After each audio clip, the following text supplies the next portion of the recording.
출애굽기 14장 26절로 31절까지의 말씀, 우리 다 같이 한 목소리로 합독하겠습니다. 여호와께서 모세에게 이르시되 내 손을 바다 위로 내밀어 물이 애굽 사람들과 그들의 병거들과 마병들 위로 다시 흐르게 하라. 모세가 곧 손을 바다 위로 내밀매 새벽이 되어 바다의 힘이 회복된지라. 애굽 사람들이 물을 거슬러 도망하나 여호와께서 애굽 사람들을 바다 가운데 엎으시니 물이 다시 흘러 병거들과 기병들을 덮되 그들의 뒤를 따라 바다에 들어간 바로의 군대를 다 덮으니 하나도 남지 아니하였더라. 그러나 이스라엘 자손은 바다 가운데를 육지로 행하였고 물이 좌우에 벽이 되었더라. 그 날에 여호와께서 이같이 이스라엘을 애굽 사람의 손에서 구원하시매 이스라엘이 바닷가에서 애굽 사람들이 죽어 있는 것을 보았더라. 이스라엘이 여호와께서 애굽 사람들에게 행하신 그 큰 능력을 보았으므로 백성이 여호와를 경외하며 여호와와 그의 종 모세를 믿었더라. 비로소 백성들이 여호와와 그의 종 모세를 믿었더라. 이런 믿음이 생길 정도로 엄청난 경험을 한두 사람이 아니라 민족 이스라엘이 하게 된 것입니다. 사람의 힘으로 상상할 수 없는 일들을 몸소 경험한 그들은 그들과 함께하는 여호와 하나님, 그리고 그의 종 모세를 믿었더라. 이렇게 성경은 오늘 말하고 있습니다. 성지순례를 가면 홍해 앞에 설 때가 있습니다. 홍해 앞에 섰던 경험이 있어요. 검푸른 바닷가 앞에 이렇게 서면 이 출애굽 때 이때의 상황을 한번 상상해 봅니다. 검푸른 바닷가가 너울너울거리는 모습을 보며 그 앞에 딱 서면 평균 수심이 530m, 제일 옅은 데가 200m에서 제일 깊은 데는 2300m라고 하는 그 홍해를 실감할 수 있죠. 오늘 하나님은 그 무시무시한 홍해 바다를 보면서 모세에게 말씀하십니다. 지팡이를 든 손을 내밀어 다시 흐르게 하라. 그렇게 말씀을 하세요. 중요한 것은 무엇입니까? 모세가 순종했다는 것입니다. 사실 오늘 우리가 읽은 본문의 순종하기가 쉬웠어요. 사실 더 어려웠던 순종은 뭐였냐면 지팡이를 든 손을 내밀어 홍해를 갈라지게 하라. 어제의 순종이 사실은 어렵죠. 그런데 지팡이를 든 손을 내밀어 홍해를 갈라지게 하라라고 하는 말씀에 순종하였고, 그 결과를 본 사람은 오늘 본문의 26절의 순종은 너무너무 쉬운 순종 아닙니까? 26절 읽어볼까요? 여호와께서 모세에게 이르시되 내 손을 바다 위로 내밀어 물이 애굽 사람들과 그들의 병거들과 마병들 위로 다시 흐르게 하라 하시니. 이 순종은 되게 쉬워요. 진짜 어려운 순종은 어제 했거든요. 여러분, 그래서 한 번의 순종은 다음의 순종을 쉽게 하는 것입니다. 그래서 은혜도 받는 사람이 계속 받고 순종도 해본 사람들이 계속해요. 세상의 염려나 재리의 염려로 순종해야 될 때 순종하지 못했던 사람들은 자기가 넘지 못한 산을 계속 눈앞에 두고 살아야 되죠. 그러니 순종하지 못한 사람은 순종한 사람으로서의 능력과 은혜와 결실을 보지 못하고 늘 자기 눈앞에 넘지 못한 산 때문에 늘 그 수준, 마치 유리천장처럼 그 이상의 것을 보지도 못하고 알지도 못하고, 그런 시간이 길어지면 예수를 믿는 것과 안 믿는 것이 뭐가 다른지, 예수 믿고 사는 것이 뭐 무슨 의미가 있는지 점점 고인물처럼 썩어가는 것 아닙니까?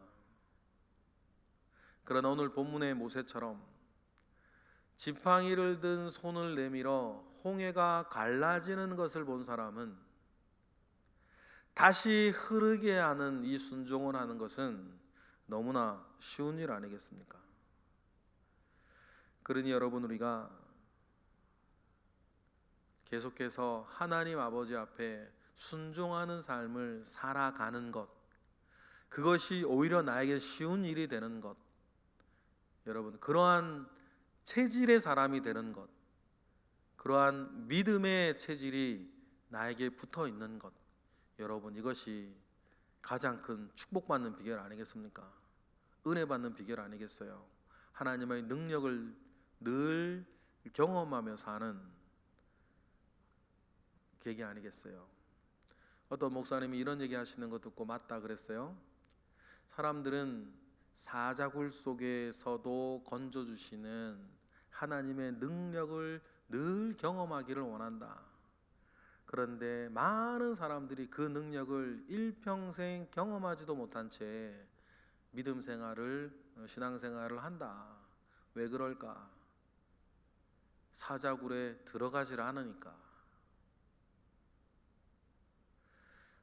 너무 똑똑하고 계산이 빨라서 다니엘처럼 말이죠, 믿음 가운데에 순종하지 못하고 자기 똑똑한 계산과 머리 가운데에 사자굴 들어갈 일을 만들지 않고 사자굴 들어갈 걸 늘 피하며 살아요.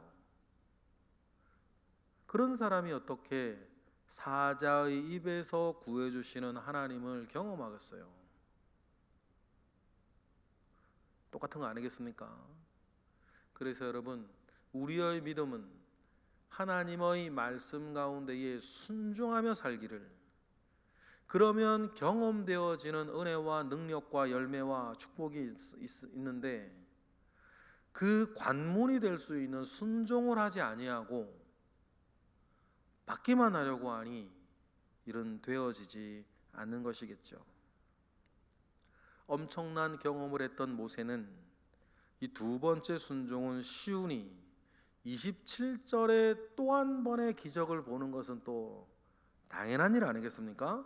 27절 어떤 일들이 일어납니까? 읽어보겠습니다. 모세가 곧 손을 바다 위로 내밀매 새벽이 되어 바다의 힘이 회복된지라. 애굽 사람들이 물을 거슬러 도망하나 여호와께서 애굽 사람들을 바다 가운데에 엎으시니 28절 물이 다시 흘러 병거들과 기병들을 덮되 그들의 뒤를 따라 바다에 들어간 바로의 군대를 다 덮으니 하나도 남지 아니하였더라. 어떤 사람들은 홍해라고 하는 이 단어의 히브리가 갈대바다, 얌스프라고 하는 단어로 되어 있으니 아마 무릎 정도 되는 이제 이집트 북쪽 델타 지역, 델타 곡창 지역이라고 하는 그 북쪽 지역은 갈대가 심겨져 있고 거기에 무릎 정도 되는 늪지처럼 이래 되어 있는데 이스라엘 백성들이 그곳을 지나간 거다라고 말하고 싶어하는 신학학자들이나 이런 사람들이 있죠.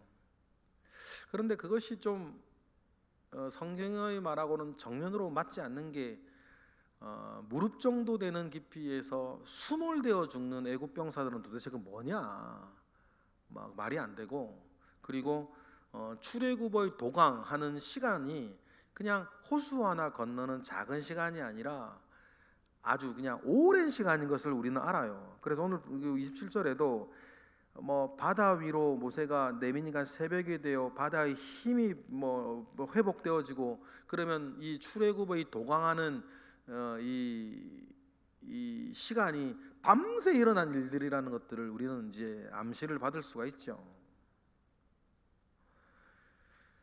그러니 여러분, 이 일들이 이 어떤 그런 늪지를 지나면서 일어날 수 있는 일들은 아닌 것을 우리는 압니다. 정말 좀 무서울 정도로 검은 빛깔을 띠고 있더라고요. 홍해가 무서울 정도로 검은 빛깔을 띠고 있는 그 홍해 바다 한가운데에서 하나님께서 일으키신 일이라는 것을 우리는 알고 있습니다. 하나님께서 이렇게 죽이기로 작정하신 이 바로와 애굽의 그 군사와 마병과 병거들과 더불어 하나님이 함께 하셨던 그 이스라엘은 육지를 건너 다 지나고 난 후에 정말 기억되어져야 할 날, 30절에 그날에 그들이 본 것이 무엇입니까? 우리 30절 읽어보겠습니다. 그날에 여호와께서 이같이 이스라엘을 애굽 사람의 손에서 구원하시매 이스라엘이 바닷가에서 애굽 사람들이 죽어 있는 것을 보았더라.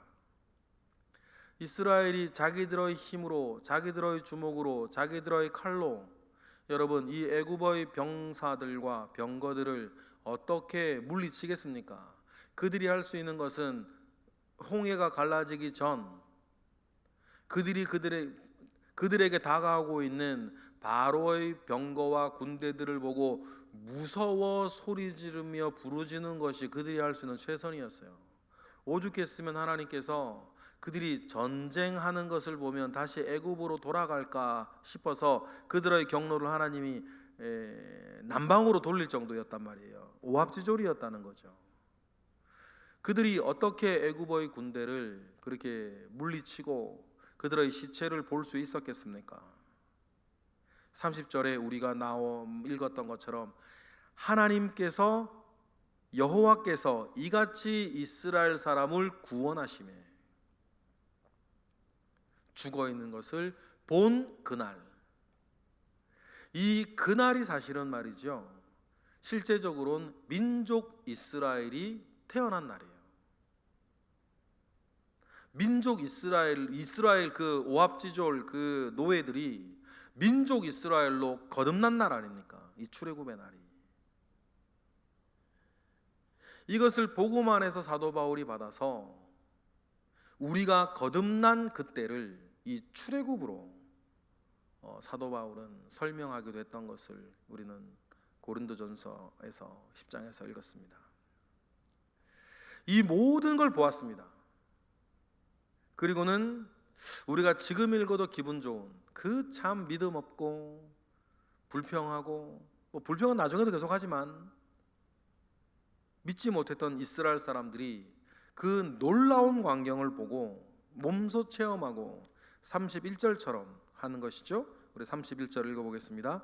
이스라엘이 여호와께서 애굽 사람들에게 행하신 그 큰 능력을 보았으므로 백성이 여호와를 경외하며 여호와와 그의 종 모세를 믿었더라. 그 큰 기적을 보니 비로소 이제 하나님을 경외하며 믿었다라고 합니다. 이러한 믿음이 이스라엘에게 생긴 것이 얼마나 감사하고 좋습니까? 그러나 우리는 주님의 말씀을 의지하여서 더 좋은 믿음, 더 복된 믿음을 우리는 알고 있습니다. 네가 본고로 믿느냐? 보지 않고 믿는 자는 더 복되도다. 주님은 도마에게 말씀하셨던 여러분 그 더 좋은 믿음, 더 복된 믿음을 우리는 알아요. 그러니 여러분, 우리가 살아가는 그 모든 일들 속에서도 아직 내 눈에 본 것이 없고 내 손에 쥔 것이 없어도 여러분 더 복된 믿음 가지고 살아갈 줄 아는 저와 여러분 되시길 부탁드립니다. 그런 사람이 출애굽에도 있었죠. 모세와 같은 사람입니다. 모세는 이미 믿지 않았습니까? 홍해가 갈라지기 전에 모세는 믿었어요. 애굽 사람의 시체를 보기 전에 이미 모세는 믿었습니다. 너희는 가만히 있어 여호와께서 너희를 위해서 일하시는 것을 보라.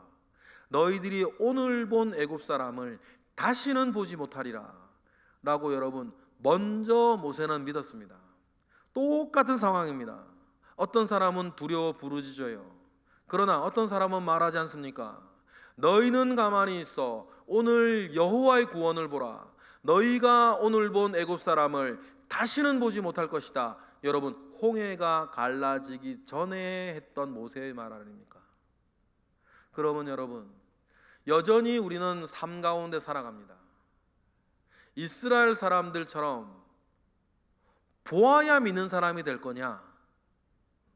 아니면 주님 말씀하신 것처럼 보지 않고 믿는 자는 복되도다 라고 하는 주님의 말씀처럼 아직 내 눈에 무엇인가 드러나지 않았으나 그래도 여전히 주님을 바라보며 그래서 믿음의 길을 걸어가는 그런 사람으로 살 거냐 라고 하는 사실들을 우리는 매일매일 결정해야 돼요. 그리고 매 순간순간 선택해야 되는 것 아닙니까? 우리는 눈에 보이는 것을 쫓아 사는 사람이 아니라 믿음을 쫓아 사는 사람이니까. 그래서 그리스도인의 삶의 인생관의 그 중요한 모습을 사도 바울이 말하면서 우리가 주목하는 것은 보이는 것이 아니요 보이지 않는 것이니 보이는 것은 잠깐이나 보이지 않는 것은 영원함이로다. 그래서 우리는 오늘도 스쳐 지나가는 많은 보이는 것들, 들리는 것들, 그런 것들을 쫓아 살지 아니하고 그런 것들로 인해서 쥐락펴락하지 아니하고 그런 것들로 인해서 일희일비하지 아니하고 믿음의 주여 온전케 하시는 보이지 아니한 하나님을 바라보며 묵묵히 한 길을 걸어가는 것이 저와 여러분의 삶이라고 하는 것을 우리는 늘 기억하는 것입니다. 그러한 더 복된 믿음, 더 좋은 믿음, 더 큰 믿음이 사실 여러분 우리에겐 필요해요. 모세와 같은 흔들리지 아니하는 믿음을 가지고 살며 승리하시는 저와 여러분 되시길 주님의 이름으로 축복합니다. 기도하겠습니다. 할렐루야. 하나님 감사와 영광 올려드립니다. 주님께서 우리 가운데에 베푸신 이전의 은혜가 큽니다. 그 은혜를 우리가 받았고 알고 있음에도 불구하고 오늘과 내일의 다른 일로 말미암아 우리가 흔들리지 아니하도록 주여 우리를 붙잡아 주옵소서. 우리에게 굳은 심지의 믿음 허락하셔서 세상의 여러 일들로 우리가 흔들리지 아니하게 하시고 주 안에서 얻게 된 기쁨과 평화와 소망을 잃어버리지 않고 그 은혜 가운데에 넉넉히 살아가는 모든 새벽의 기도자 되게 하옵소서. 이 시간 드려지는 귀한 예물들이 있습니다. 1,000번째 예물들 가운데 주님 함께 하옵소서. 오늘도 새벽에 주님의 귓전에 들리는 우리들의 기도 소리 주님 들으시고 그 기도 가운데에 가장 좋을 때에 가장 좋은 것으로 응답하시는 하나님을 우리 모든 기도자들이 만나게 하옵소서. 예수 그리스도의 이름으로 기도드렸나이다. 아멘.